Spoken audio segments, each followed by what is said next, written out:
This video is based on specialisation and division of labour as part of microeconomics.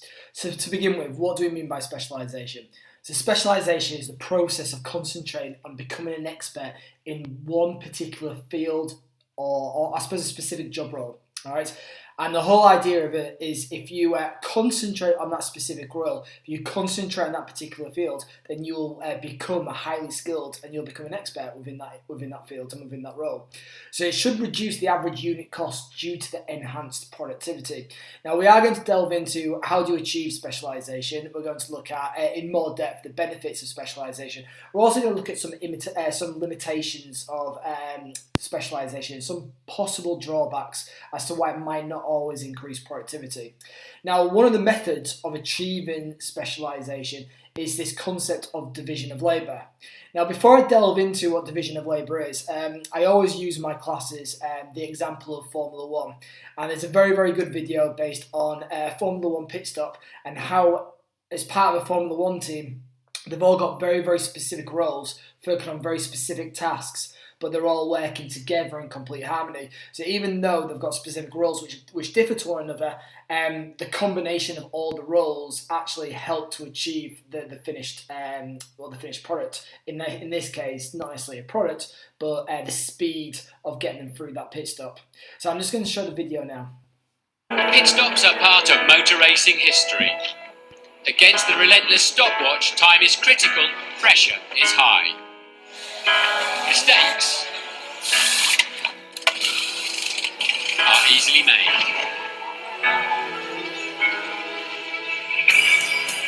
Force India have a team of 26 men awaiting their Formula 1 car.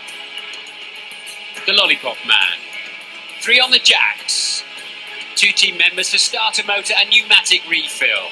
Plus firemen and emergency crew for the fuel rig Dead Man's Handle. 4 on the wheel guns. 4 men take the wheels off. 4 more put fresh tyres back on. 2 refuelers plus 2 more for the backup fuel rig. Pit stop crews are well aware they can win or lose races. When the car's coming towards me, hopefully it's going to stop on the mark. It's quite simple, but it can go wrong. You have just a few seconds to react. Keep out of the way of the front wing and then get on with your job. You've got to concentrate solely on your corner. You are fully focused on your one job. Second nature. We practice it so much, it has to be second nature. The Lollipop Man, silly name, serious job. He guides the driver to his garage, advises when to select first gear, and then he must release the car at exactly the right point, unlike this Ferrari Schumacher pit stop. The fuel men need to be like rugby players. The fuel-laden hoses are very heavy. They must attach the nozzle accurately, then push through the valve. It's high-quality road car petrol, including 5% biofuel, flowing at 12 litres per second. That's a lot of fuel, and if it goes wrong, it goes horribly wrong. Hot racing cars and fresh fuel shouldn't mix. A fireman stands by. The front jackman sometimes risks his legs to stop the car, and using a manual jack against the front wing, he lifts in unison with the rear jackman. They have blind faith that the driver will stop, occasionally misplaced. A third side jack is used to stabilise the car or if they need to change the front wing when it's damaged. To change the nose and wing section, the crew move around. 2 men leave front wheel duties and become the wingmen, taking just 12 seconds and using 2 captive bolts. The gunmen are waiting on one knee with compressed air gun and brake cooling spinner ready.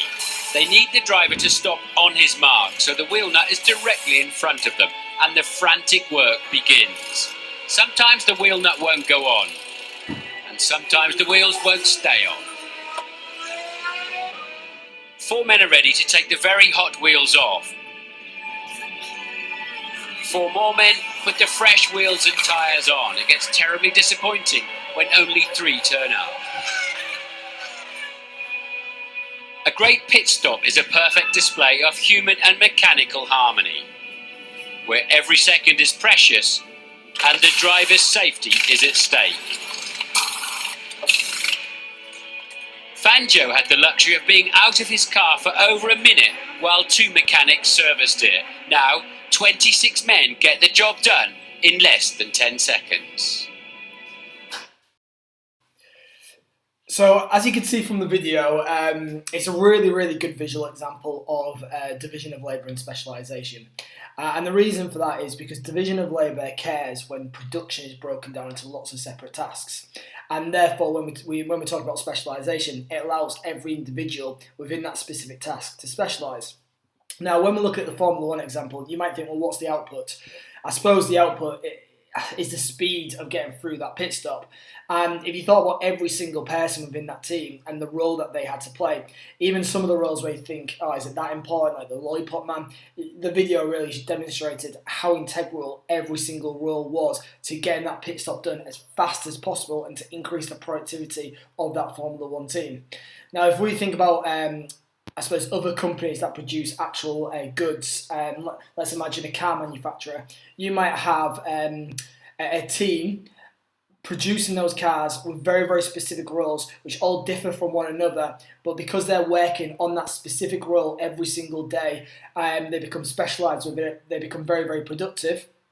And if you then think about the whole picture, the bigger picture of every single specific person and the job that they do, which then contributes to the overall output and the finished good, clearly productivity is going to be massively enhanced and output is going to increase because of that increased productivity.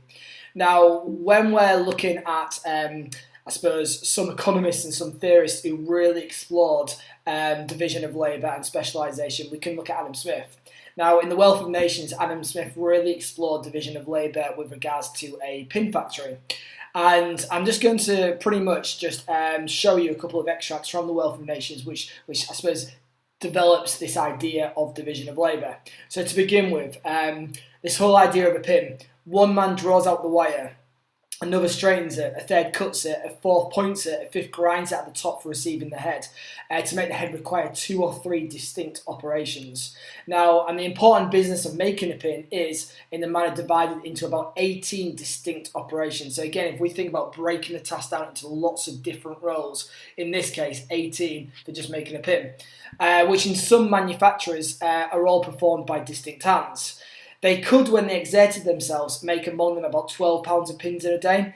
There are in a pound upwards of 4,000 pins of middling size. So those 10 persons therefore could make among them upwards of 48,000 pins a day. And that's where Adam Smith really delves into how important division of labour could be in terms of increasing productivity and therefore increasing output.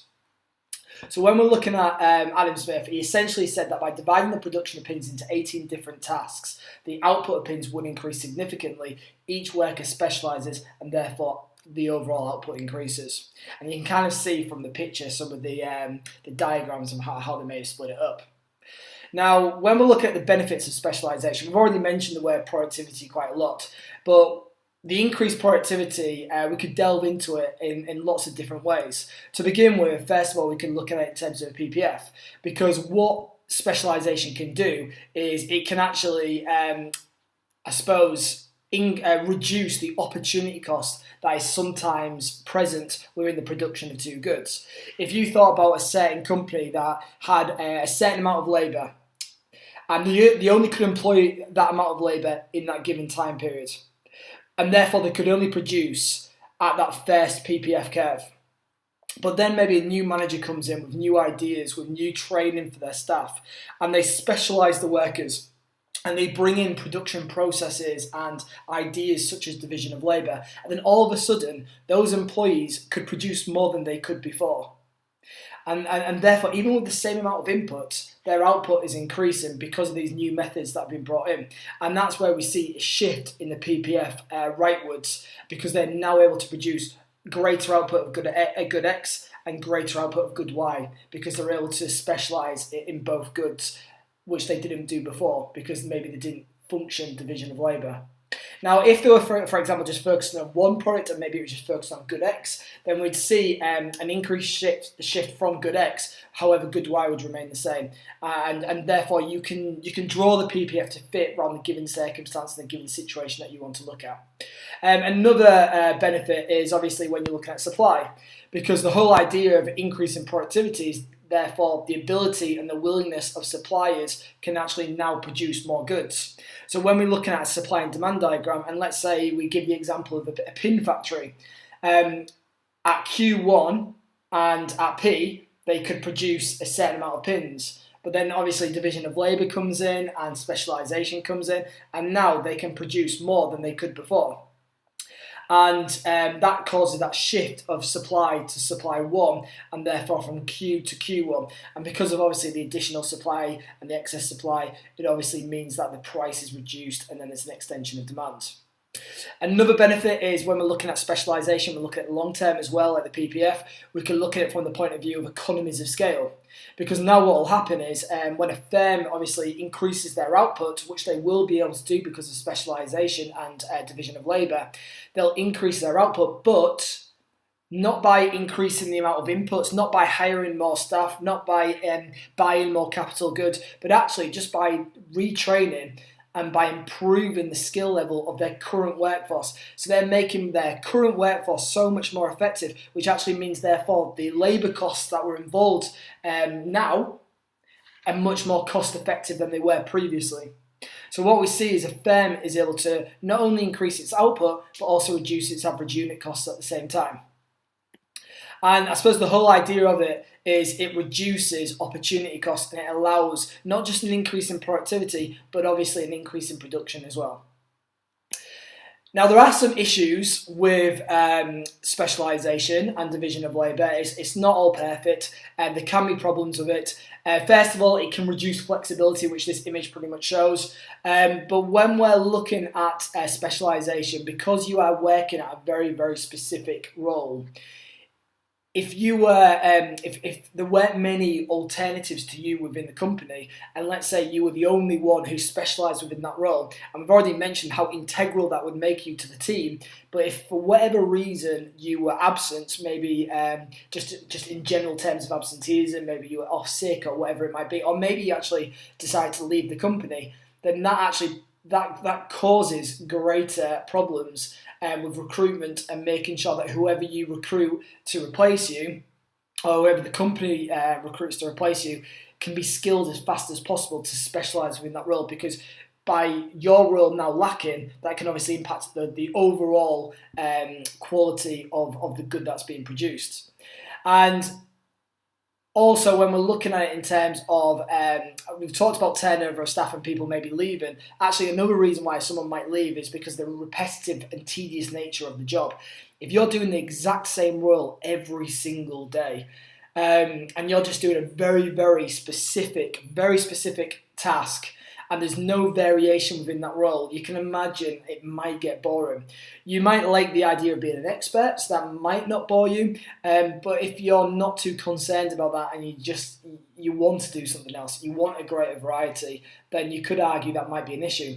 And when we're thinking about economists and we're looking at theorists, Adam Smith did consider this, and he did mention this again with the Wealth of Nations, but also Karl Marx looked at it as well. And Karl Marx, he argued that sometimes you're not utilising labour to their full ability by making them specifically specialise on one role. What Karl Marx thought was actually you are underestimating the importance of that employee in terms of what they're capable of and what other roles they could do. Now, by producing a lot of one type of good through specialisation, variety could in fact decrease for consumers, and that's looking at a whole economy and the whole general point. So, for example, if you had a country that specialised in a certain good, and they utilised or they allocated all their resources towards that good, then you might argue, well, where are they going to get their other goods from? And in terms of if the general answer to that is we'd have to import the goods from another country. But if there was any trade problems with that country or any economic shocks, so for example the pandemic with COVID, then does that actually limit our ability to access certain goods because we're not producing them because we're so focused on other types of goods? And another factor within that which relates is the possibility of structural unemployment, because since skills might not be transferable because you've been so specific to a certain job role, if that job role or if that industry becomes redundant and is no longer there, then you've got a lot of workers who've been now made redundant, and what can they do? They'll have to retrain, and have they got the ability to retrain? And if they haven't got the ability to retrain, or they're not in their family circumstances doesn't allow it, then that means they'll probably have to accept a job which is less productive for the economy. So there are problems with specialisation on an employee point of view, a company point of view, but also a whole economy point of view as well. Right, another aspect, and this specifically relates to the AQA specification, and that's to do with a medium of exchange. So specialisation is considered to be a medium of exchange because obviously the whole idea of specialisation is that you're trying to increase output at a more productive rate. And the whole reason for output is because the aim is to sell that output. And therefore, what do you sell the output for? Well, in today's world, we sell it for money. And therefore, the medium of exchange is obviously the output, what specialisation allows for, in exchange for the money and the income that you receive for the output. So as I've said here, specialisation does require trade and money is essential as a means to an efficient end. Because you could argue the whole reason of producing output is for that income. So if individuals, firms or countries are able to specialise, they'll have greater output to then sell.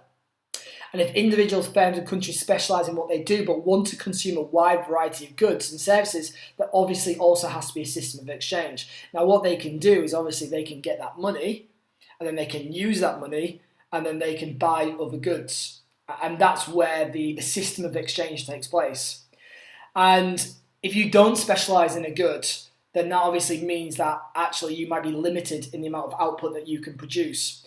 And if you're limited in the amount of output that you produce, then you could be limited in the amount of income that you could receive. And again, if you're limited in the amount of income you receive, then you might be limited in the amount of expenditure that you can spend. And that might be buying other goods for what your economy might need. So this is the essential role of money. Now, before money, and there's been lots of different mediums of exchanges, and you can look at it from a barter point of view. Now, before money, where maybe there was more bartering taking place, you can probably start to see that there might be some issues with specialisation because how do you agree on what you should trade if you're carrying out a bartering system? You might specialise in a certain good, and then another country specialises in another good, and then you're trying to decide, well, how much can we trade of this good for that good? And you'll have obviously a difference of opinion in terms of the importance and the wealth of, or the value, of those goods. So money does make it a lot easier. Money does allow an easier medium of exchange, but it's very, very important to relate the medium of exchange of money as an efficient end for what specialisation can create.